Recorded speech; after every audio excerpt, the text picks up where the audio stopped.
Olá, bom dia a todos e todas que nos assistem nesta manhã de domingo.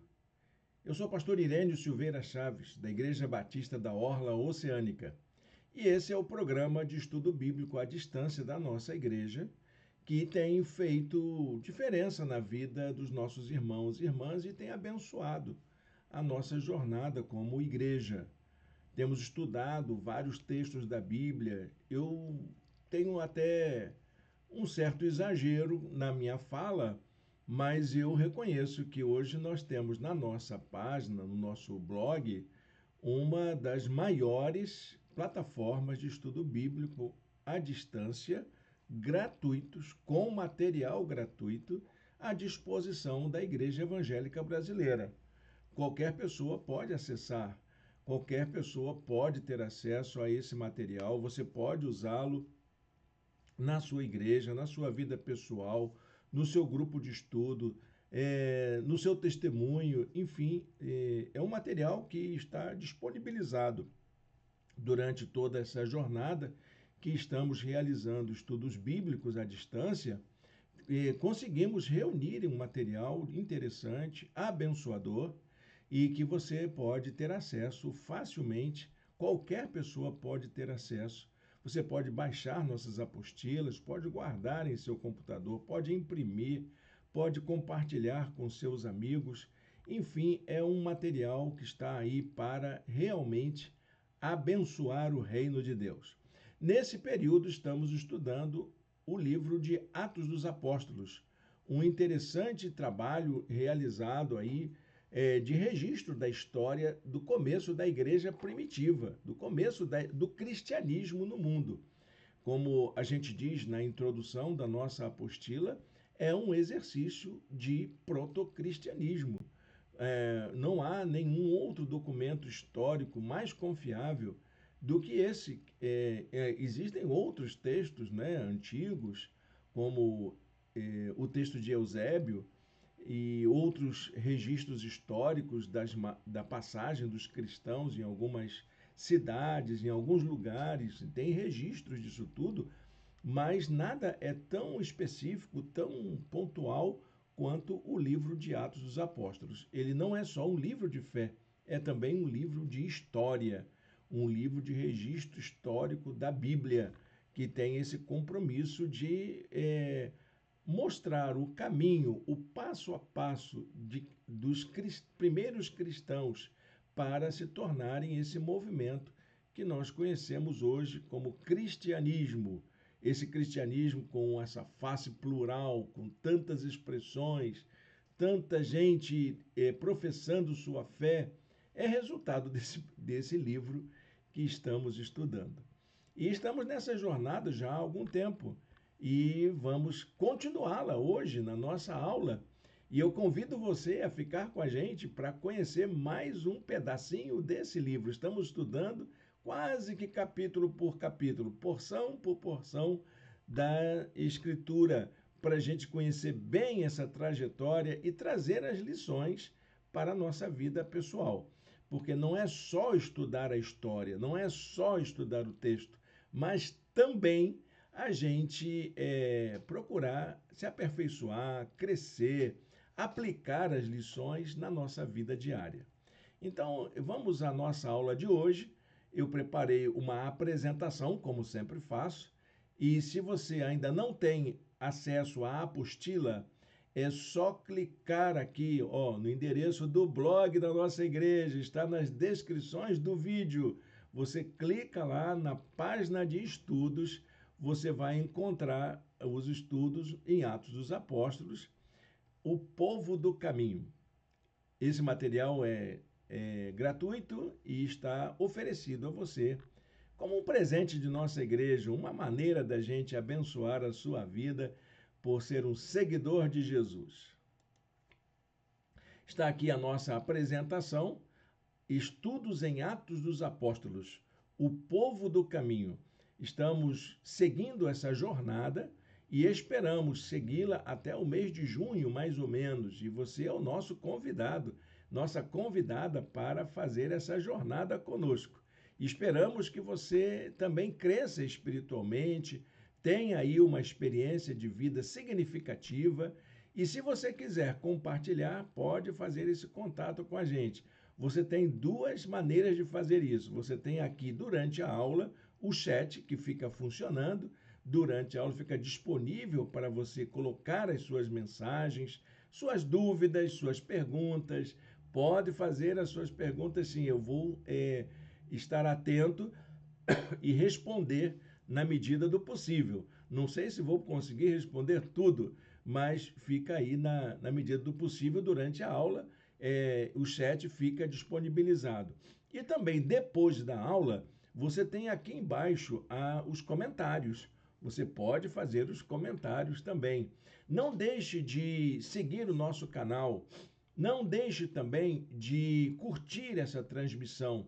E não deixe também de compartilhar essa transmissão com seus amigos, com seus irmãos na fé, com seus familiares. Coloque nas suas redes sociais e nos ajude a alcançar o maior número de pessoas possível com o estudo da Palavra de Deus. Sem mais demora, vamos passar então ao a nossa aula de hoje. A nossa aula de hoje já é a de número 10. Vamos falar sobre o caminho da igreja junto com o mundo. Na semana passada, na aula anterior, nós falamos sobre a decisão da igreja de fazer uma imersão no mundo. Como que ela fez isso? Como que a presença dela na sociedade se tornou marcante? E como que alguns movimentos de Deus dentro da história da igreja ajudaram a que a igreja se mobilizasse para dentro do mundo. Dois fatores foram muito importantes. O primeiro foi a perseguição iniciada após a prisão e a morte, a sentença de morte de Estevão. Mas mais profundo do que isso foi a conversão de Saulo. Esses dois fatores foram muito importantes, mas também o desejo que os cristãos começaram a ter de ver essa fé que brotou no coração deles também brotar no coração de outras pessoas. Então, a igreja vai fazer esse caminho, ela vai construir essa jornada. E nós vamos conhecer hoje, nessa aula de hoje, qual foi o passo seguinte que a igreja deu para esse mergulhar, para essa imersão no mundo como agência missionária. Nós vamos conhecer um pouco sobre a conversão de Cornélio, um importante fato que trouxe a igreja para uma consciência maior sobre o seu trabalho missional. E usando a figura de Pedro. Se você olhar direitinho lá na nossa apostila, você vai ver que o livro de Atos dos Apóstolos tem dois momentos cruciais. Um que fala dos atos do apóstolo Pedro e o outro que fala dos atos do apóstolo Paulo. Nós ainda estamos nos atos do apóstolo Pedro. Então, a conversão de Saulo foi aí um evento que influenciou o cristianismo, mas ainda estamos dentro da trajetória de Pedro, como nós vimos na aula passada, ele exercendo milagres na vida de Enéas, na vida de Dorcas, enfim, cuidando das pessoas, viajando pelas cidades da Palestina, da Judéia, e ali trabalhando como um líder organizador do movimento cristão que estava começando. O povo do caminho tinha em Pedro uma grande liderança, um importante trabalho. E nós vamos conhecer mais uma etapa dessa mudança. Pedro, ele teve que fazer ajustes na sua maneira de pensar, na sua maneira de agir. Ele estava sendo usado por Deus de uma forma muito inédita para que o evangelho crescesse. E essa figura é muito importante. Nesse momento, a figura de Pedro na casa de Cornélio é um fator fundamental para essa jornada, para essa guinada da igreja na direção do mundo. Então, Atos 10, 33 é o texto que eu separei para a gente aquecer aí os nossos neurônios, a gente já se degustar um pouquinho do que vamos pensar nessa aula de hoje. Assim, mandei buscar-te imediatamente, e foi bom que tenhas vindo. Agora estamos todos aqui na presença de Deus para ouvir tudo o que o Senhor te mandou dizer-nos. Olha, essa palavra de Cornélio, ela é encorajadora para Pedro. Pedro era um homem fechado para as pessoas que não eram judias. Ele era uma pessoa preconceituosa, ele era bairrista, ele era protecionista da sua cultura, da sua identidade, da sua etnia. E ele realmente tinha uma certa resistência, principalmente com uma pessoa que exercia uma função tão importante dentro do Império Romano, né? Dentro da cultura da época, do domínio, do poder político da época, que era ele trabalhar como um funcionário, né? De alta patente junto com o governo romano na região da Palestina, que era na cidade de Cesareia. Então, essa palavra de Cornélio traz um encorajamento, porque você não sabe, quando você vai pregar numa outra cidade, isso é uma peculiaridade do pregador, né?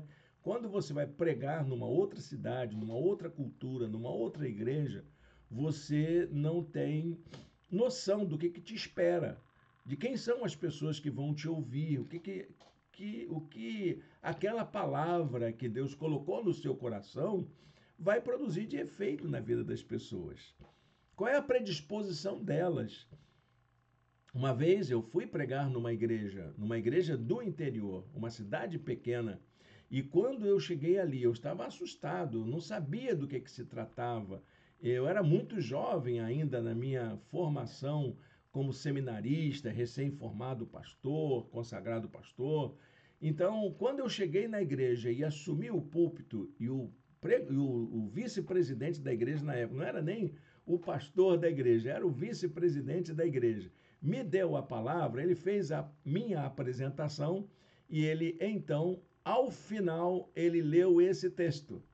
Que diferença que aquilo fez? Aquilo trouxe um alívio para o meu coração, porque eu tive consciência de que aquele momento era o momento de Deus falar, não eu como pregador. Eu acho que isso aconteceu com Pedro. Imagina uma pessoa que você não sabe, você está ali às cegas, você não conhece a pessoa preparou tudo para você vir. E então ele diz uma palavra dessa, isso traz um alívio para o pregador. Eu imagino que Pedro se sentiu ali respirando mais suave para poder ser usado por Deus para fazer a obra dele. Que essa é a consciência que o pregador deve ter. Se você é um pregador, uma pregadora do evangelho, você sabe do que eu estou falando. Nós não falamos daquilo que está simplesmente na nossa mente. Deus usa o nosso coração também. Ele nos prepara, ele enche a nossa boca daquilo que ele quer falar. E é isso que deve ser a nossa motivação. E é bom a gente saber que as pessoas que nos ouvem estão com seus corações também predispostos a ouvir aquilo que Deus quer falar através do pregador. Como é bom a gente saber disso. É disso que a gente vai falar hoje. Fica com a gente aí. O nosso texto de hoje está no capítulo 10 de Atos dos Apóstolos. Vamos do versículo 1 até a metade do capítulo 11, mais ou menos no verso 18, quando vamos entender um pouco dessas ações de Pedro em relação à vida de Cornélio, esse personagem que entra na história da igreja e faz uma diferença enorme para o testemunho cristão. Então vamos à aula. Fica com a gente até o final. Não desista. Você vai ter muita coisa para conhecer nova e boa para a gente poder falar aqui juntos e juntas e aprendermos a viver o evangelho de maneira dinâmica, de maneira autêntica, em que a gente possa colocar em prática tudo isso na nossa vida. Bom, o fato marcante nesse texto é a conversão de Cornélio. E essa conversão foi algo que marcou a igreja primitiva dentro dessa construção de ser um movimento de caráter universal. Era isso que a conversão de Cornélio apontava. Cornélio e todos da sua casa se converteram ao Evangelho e isso lançou as bases para que a igreja cristã alcançasse uma dimensão missional, diria eu, né, nessa expressão aqui, mas também universal. O Evangelho é para todos e todas, em todo lugar e em todo o tempo. Essa máxima da missão integral que nós aprendemos. O Evangelho todo, para todo homem, em todo lugar e em todo tempo. Mostrar essa graça e o amor de Deus a todas as pessoas, indistintamente, sem preconceitos, sem discriminação, ultrapassando as barreiras culturais, ideológicas e sociais. É para todo o indivíduo, independente de cor, sexo, de classe social e até mesmo tradições religiosas, políticas, ideológicas, independente de qualquer relação que a gente possa ter. O Evangelho ele está acima dessas divergências, dessas diferenças que nós estabelecemos como humanos. O Evangelho é para o ser humano na sua condição em que ele se encontra e é para gente como Cornélio e para tantos outros que o Evangelho foi trazido para nós, foi deixado como graça e manifestação do amor divino para nós. Bom, dito isso, nós precisamos então entender o seguinte: quando Lucas registra esse acontecimento, que envolve a pessoa de Pedro, ele está aqui dizendo que o evangelho é universal, é para todos e todas, independente de cultura, gênero, cor da pele ou classe social. E isso, então, tem um objetivo. Qual é o objetivo desse tipo de expressão? É fazer com que haja comunhão entre todos e todas. Que haja esse congraçamento universal, que haja comunhão entre as pessoas. O evangelho, ele tem por objetivo promover comunhão entre todos e todas. Cornélio era um centurião romano. Ele era um militar que servia ao Império Romano na região da Judéia. Ele se encontrava na cidade de Cesareia, localizada às margens do Mar Mediterrâneo, próxima à atual cidade de Tel Aviv.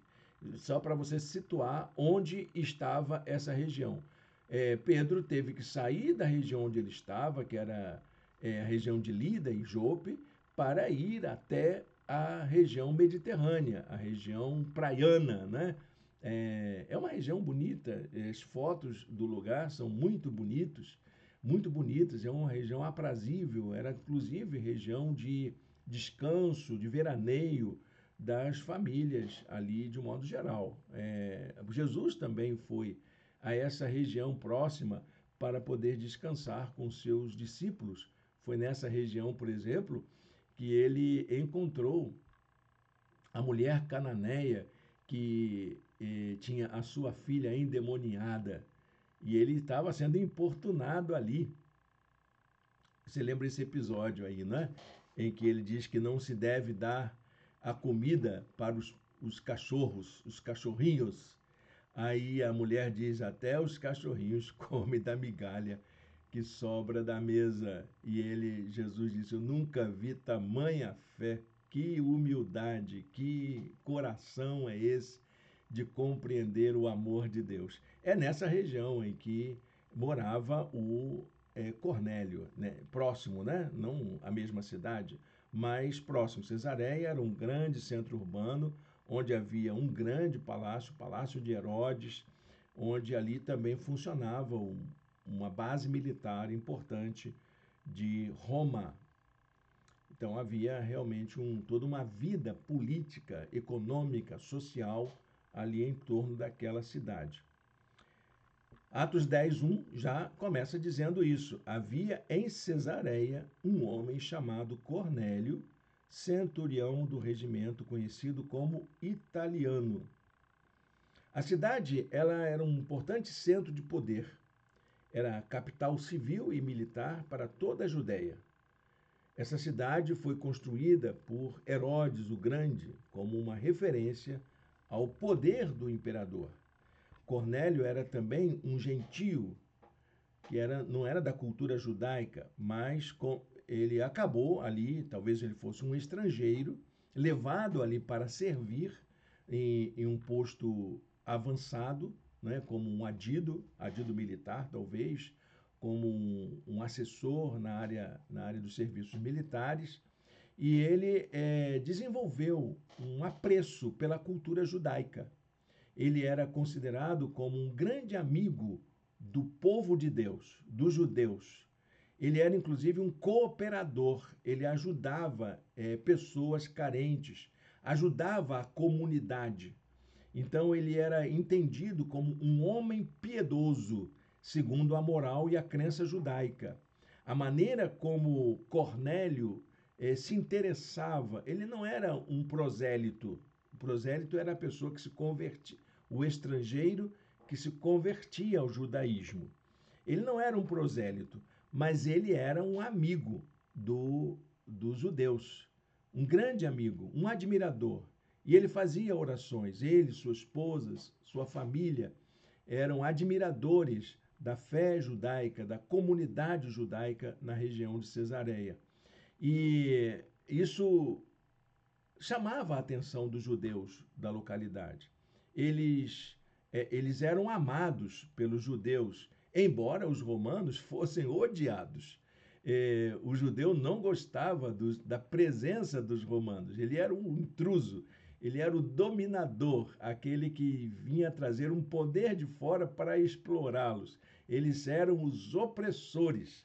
Mas Cornélio não. Cornélio era um ser humano fantástico, era uma pessoa muito admirada pela sua generosidade, pela sua gentileza, pelo jeito dele amoroso de lidar com os judeus. Isso é bacana, não é? A gente saber disso, que alguém que não é da nossa cultura, mas nos trata com respeito, nos trata com valor, não é? Era isso que acontecia com os judeus. Lucas diz assim: ele e toda a sua família eram piedosos e tementes a Deus. Dava muitas esmolas ao povo e orava continuamente a Deus. Que figura, não é? Era um homem temente a Deus, embora fosse de outra cultura, talvez até de outra religiosidade, com as marcas das religiões de mistério que marcavam aí a cultura greco-romana. Ele era a sua cultura, então ele tinha essa carga de espiritualidade também.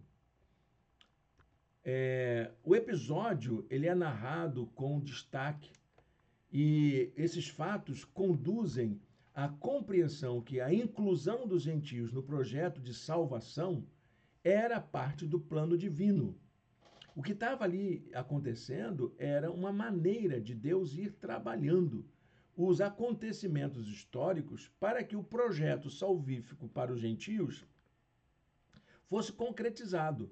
Deus já tinha esse plano de levar a salvação a todos os povos. E a conversão de Cornélio é um passo importante para isso. É mais um passo importante, assim como foi a conversão de Saulo, assim como foi a perseguição aos cristãos, que foi duro para a igreja, mas que acabou resultando em um fator positivo, que foi a dispersão, espalhar o povo pelas comunidades locais. Então, é uma experiência que nós vamos ver nesse texto, nesse relato, da presença de Pedro na casa de Cornélio, é uma experiência de enculturação da fé. Um fenômeno que hoje nós entendemos assim, desse modo. Na época, Pedro não tinha condições de explicar teologicamente isso Tanto que a gente vai ver que ele teve muita dificuldade de explicar isso para a igreja depois. Mas, Pedro, como é que você vai na casa de um gentio, um romano ainda, um militar romano? Você está louco? Aí, então, ele tem dificuldade de explicar. Mas, na verdade, o que aconteceu aqui é um fenômeno de enculturação da fé, na medida em que o evangelho é apresentado para alguém de uma outra cultura. Tudo bem que ele tinha uma familiaridade com a fé judaica e não fica muito distante, mas é uma experiência positiva do evangelho ser anunciado a alguém que não era judeu, que não tinha essa carga cultural que era do judaísmo. Há 10 fatos que eu alinhei aqui que demonstram que essa graça é universal nesse episódio de Pedro e Cornélio. Eu tentei fazer isso para a gente resumir um pouco o acontecimento. São 10 fatos que ajudam a gente a entender que o que aconteceu é esse fenômeno que eu chamo de enculturação da fé aqui, essa demonstração do que é enculturação da fé e a maneira como que Pedro foi conduzido a ter essa experiência. Primeiro fato, um anjo anuncia a Cornélio que suas orações são ouvidas por Deus. Olha, Deus trabalhando já por detrás. Pedro, ao mesmo tempo, tem uma visão que Deus o ordena a comer carne de animais imundos. Aquela visão do lençol, o grande lençol, que desce com vários animais impuros e a palavra que diz para ele, come, come. Disse, mas é impuro. Eu sei, quem você é, você, rapaz, para dizer que é impuro aquilo que Deus criou? Deus criou alguma coisa impura? Meu irmão, minha irmã, tem alguém de segunda categoria na sua vida? Tem alguma coisa nessa vida que você pode dizer assim, não, isso aqui não presta porque Deus fez errado. Olha, não é isso. O nome puro e impuro não quer dizer isso. A questão do puro e impuro é uma questão de identidade do judeu, mas não da criação divina. Não é a gente que vai dizer o que é puro e impuro, que Deus fez certo e errado. Não se trata disso. E Pedro é chamado a atenção nessa passagem. Pedro recebe a visita, então, logo depois dessa visão, ele recebe a visita dos mensageiros de Cornélio. Olha como tudo vai casando, parece que é um complô que Deus está fazendo para que Pedro fosse levado até a casa de Cornélio, a esse quadro de evangelização numa outra cultura.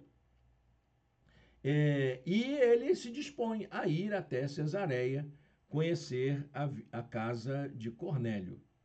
Pedro vai até Cesareia na companhia de um pequeno grupo de judeus. Ele reúne uma galerinha da igreja, alguns irmãos em Cristo, alguns judeus convertidos.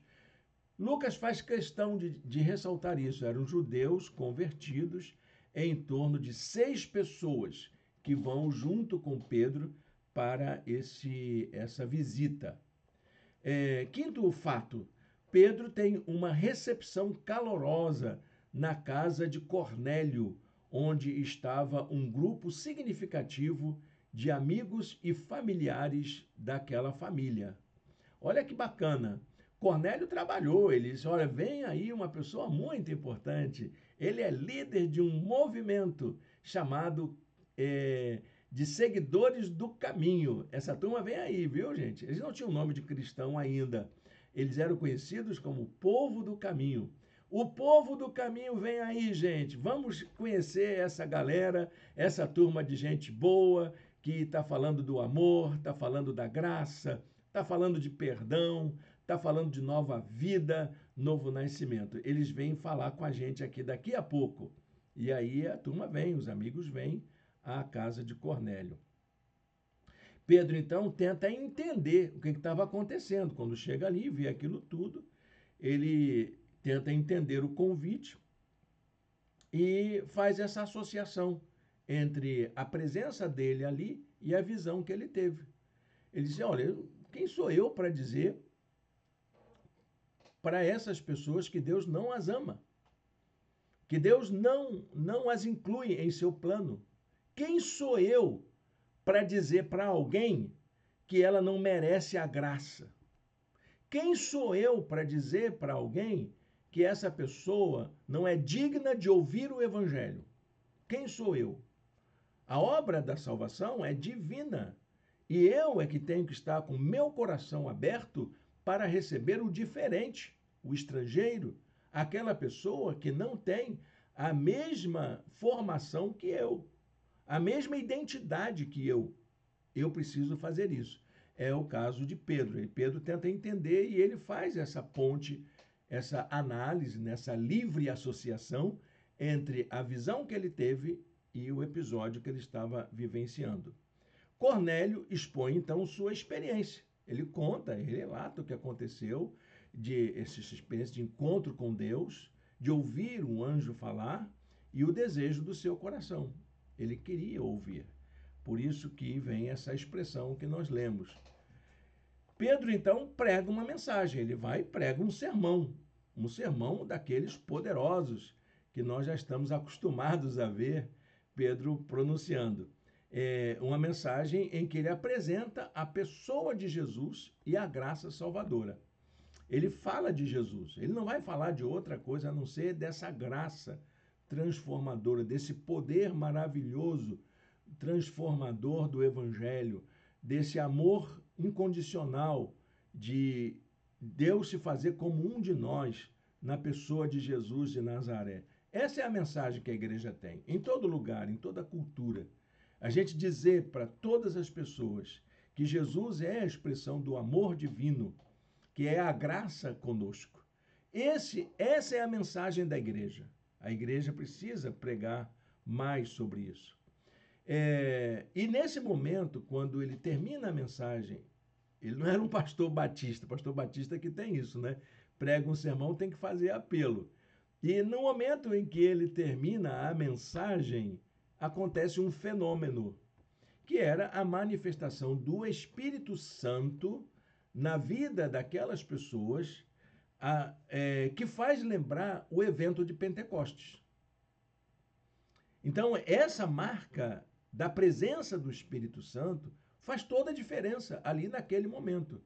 Dá a entender que aquela ação foi aprovada por Deus, que ali naquele momento o Espírito Santo também usava, enchia a vida, validava a decisão de pessoas que não eram judias. Então Pedro o que faz? Batiza a todos os que se converteram sem fazer distinção alguma. Todos da casa de Cornélio, quem quisesse ali, se manifestou conversão, foram batizados. Que sequência bonita, não é? É um fato aí bastante inusitado.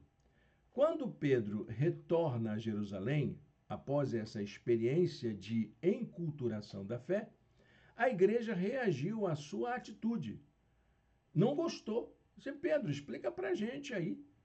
Como é que você vai na casa de um gentil? Come com eles. Então parece que o problema não era o fato dele ter batizado, de ter pregado o evangelho, nada disso. É o fato dele estar junto, em comunhão, com pessoas de outra cultura. O que incomodou a igreja foi isso. Nós estamos extrapolando aí a nossa identidade. Nós estamos comprometendo a nossa marca de sermos um povo judeu. E aquilo marcou muito a igreja. E aí Pedro começa a explicar o que aconteceu. Eles dizem, você entrou na casa de homens incircuncisos e comeu com eles. Para um judeu isso era um pecado. Para um judeu isso era um pecado. Mas estava aí a questão levantada. Pode isso acontecer? Essa era a polêmica que começou a fazer diferença naquele momento. E foi então preciso que a igreja compreendesse esse processo, conduzido por Deus, para que houvesse espaço para a convivência com pessoas de outras culturas. Então, a igreja foi orientada, Pedro explicou, que tudo aquilo foi engendrado por uma ação divina.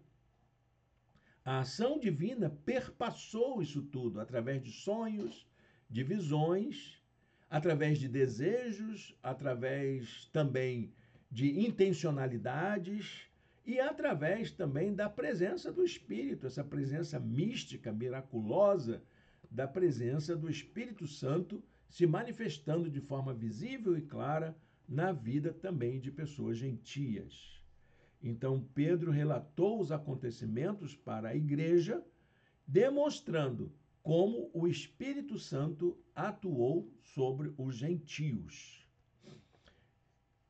Atos 11:15 diz assim: Quando comecei a falar, o Espírito Santo desceu sobre eles como sobre nós no princípio.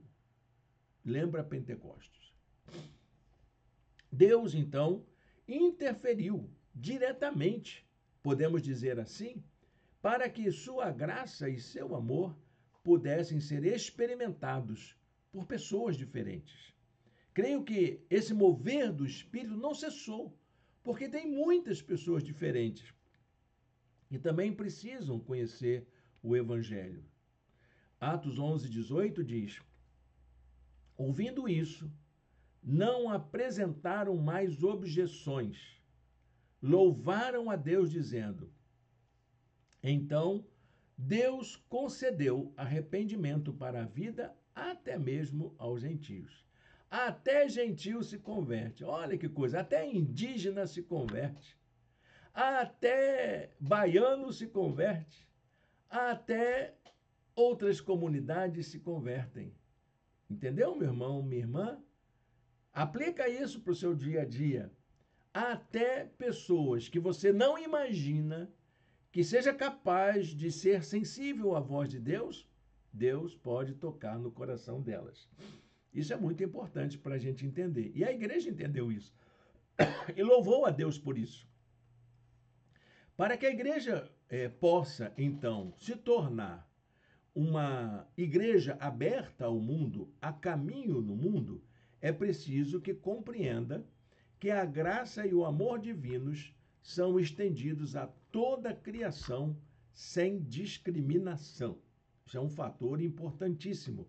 A igreja precisa estar consciente disso. Dentro da ação divina não há discriminação alguma. Isso, o Novo Testamento está cheio de expressões a respeito disso.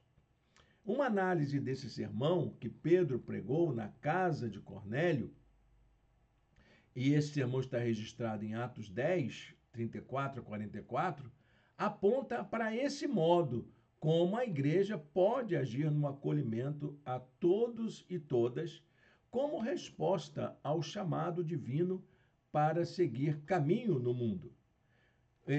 Eu queria fazer, então, uma breve análise dos pontos desse sermão.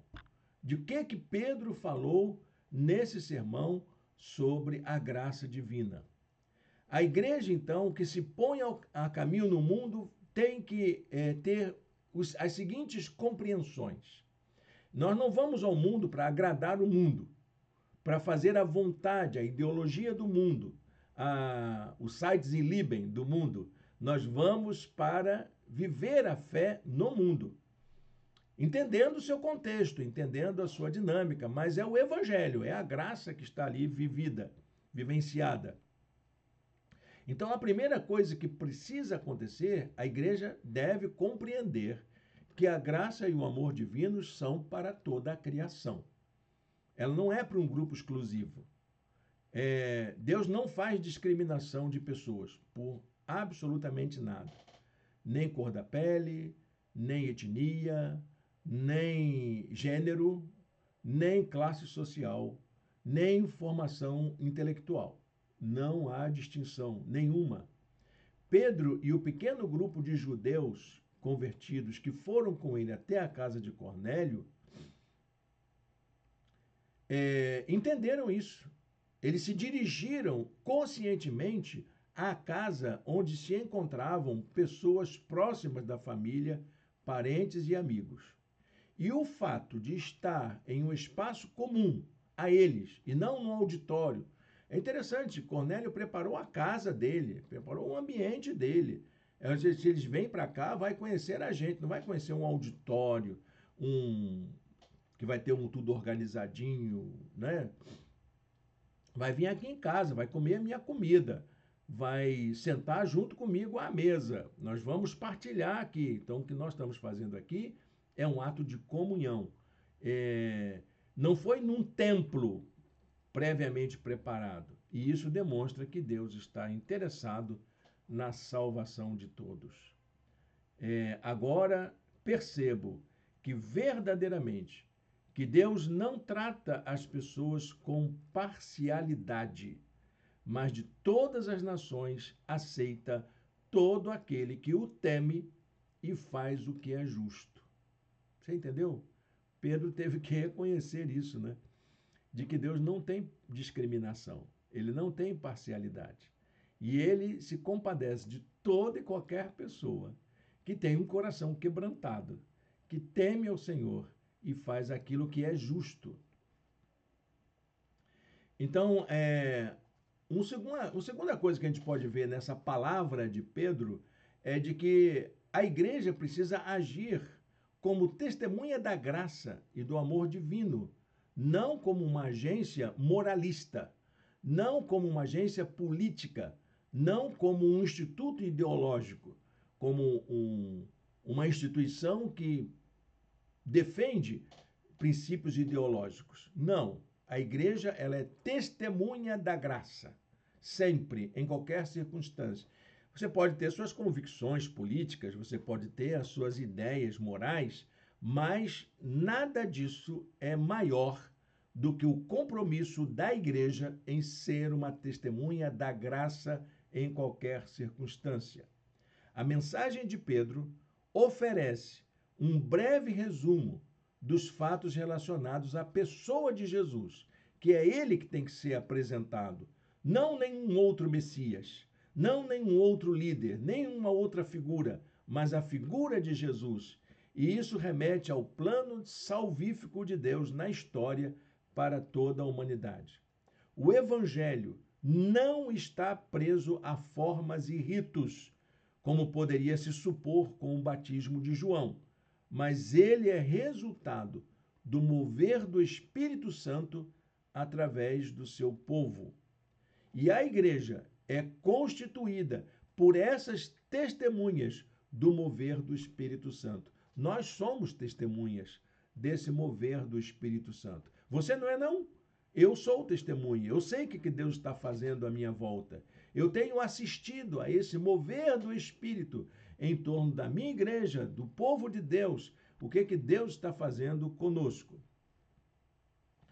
Diz assim a palavra de Deus: nós somos testemunhas, diz Pedro, de tudo que ele fez na terra dos judeus e em Jerusalém, onde o mataram, suspendendo no madeiro. Então Jesus foi crucificado. E esse ato, a cruz de Jesus, é aquilo que nos move a entender essa ação divina. Nada disso está alheio à vontade de Deus. Deus está movendo a história para que a sua vontade se concretize. E, por fim, o último ponto que me chama a atenção nessa palavra de Pedro é que a igreja que se move para o mundo coloca a vida toda a serviço da proclamação da graça e do amor. Então, a igreja, tudo que ela faz, tudo que ela produz, tudo que ela constrói, suas aquisições, suas decisões, seu ministério, sua estrutura, tudo nela deve estar voltado para a proclamação da graça. Tudo deve estar voltado para a proclamação da graça. A ação da igreja no mundo não é outra senão ser o anúncio vivo da graça e do amor divino a toda a criação. Tenho para mim que todas as vezes que a igreja se manifesta no mundo, deve ser sempre como expressão da graça, expressão da justiça divina, expressão do amor de Deus. A igreja deve ser sinal dessa presença no mundo.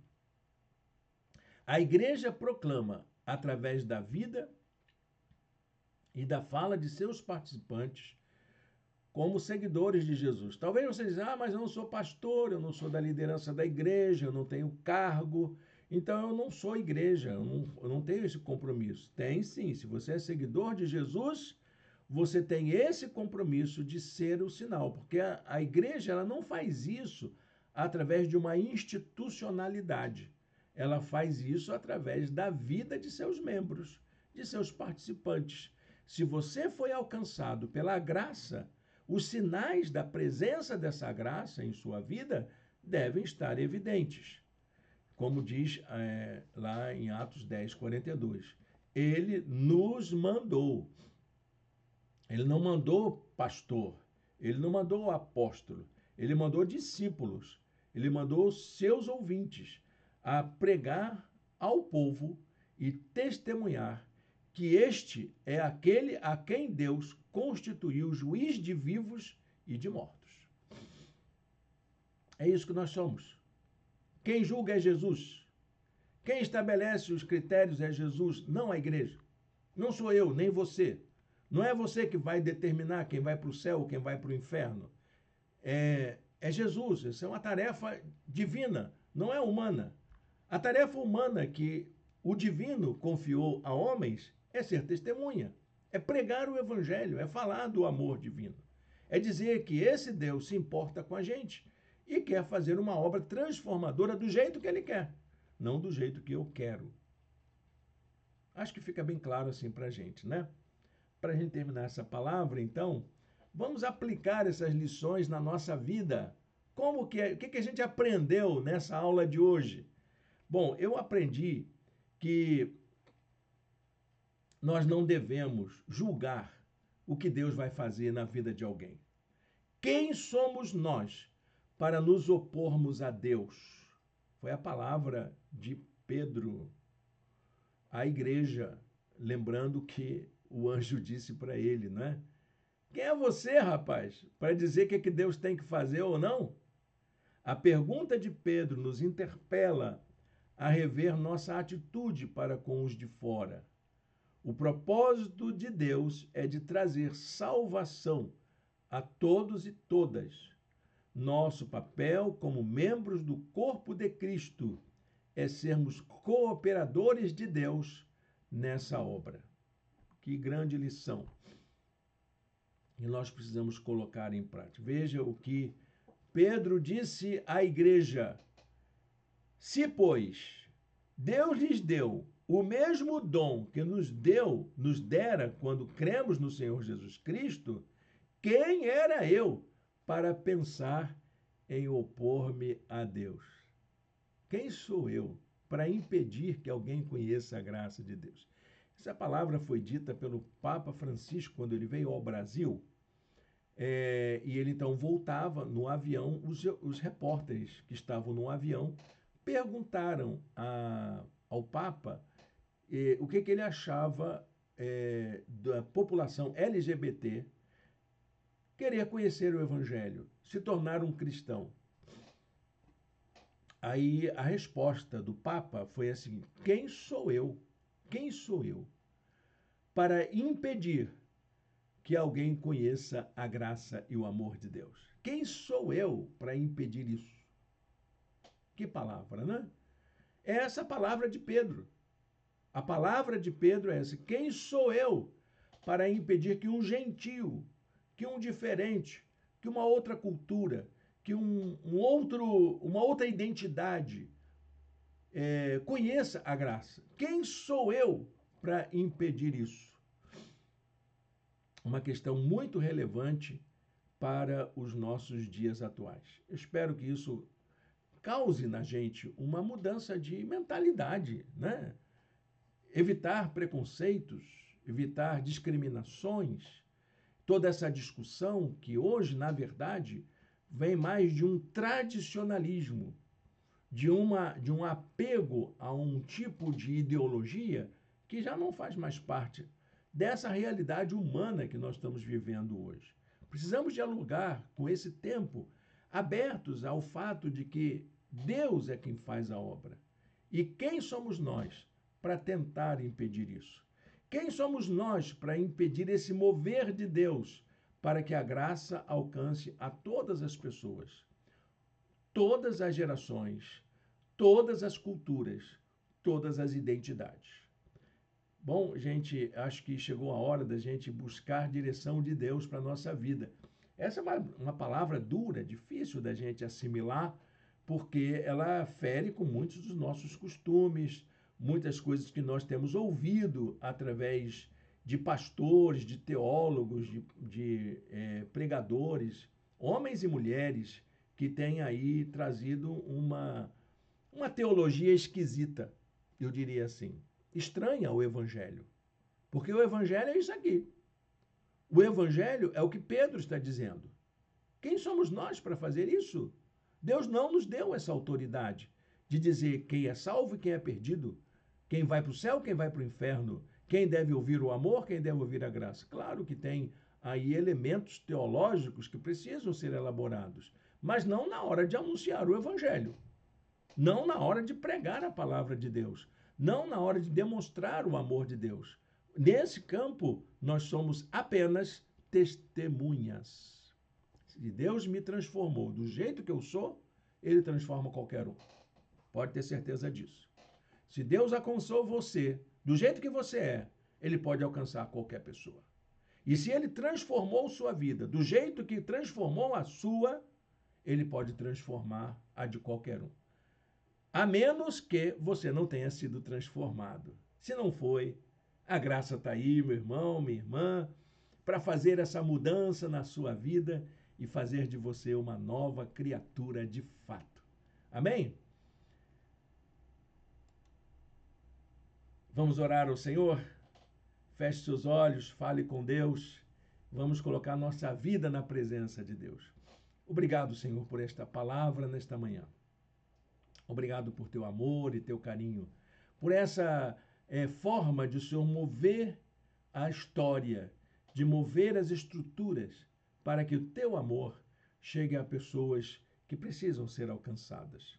Nós colocamos a nossa vida em tuas mãos para que o Senhor as use, para que a tua graça chegue a outras pessoas que carecem do amor divino. Obrigado, Senhor. Te oramos em nome de Jesus. Amém. Amém, meu irmão, minha irmã? Muito obrigado pela sua companhia aqui. Siga conosco e se inscreva no nosso canal. Dá aí um like nosso vídeo. Isso vai ajudar a que o YouTube entenda que é uma mensagem relevante. E também compartilhe esse vídeo com seus amigos, com suas amigas, seus familiares, seus irmãos em Cristo, onde quer que eles estejam. Logo mais à noite teremos a nossa reunião presencial. A nossa igreja está se reunindo periodicamente no presencial, entre presencial e online. E hoje é o dia do presencial com a celebração da Ceia do Senhor. Eu convido você a estar conosco.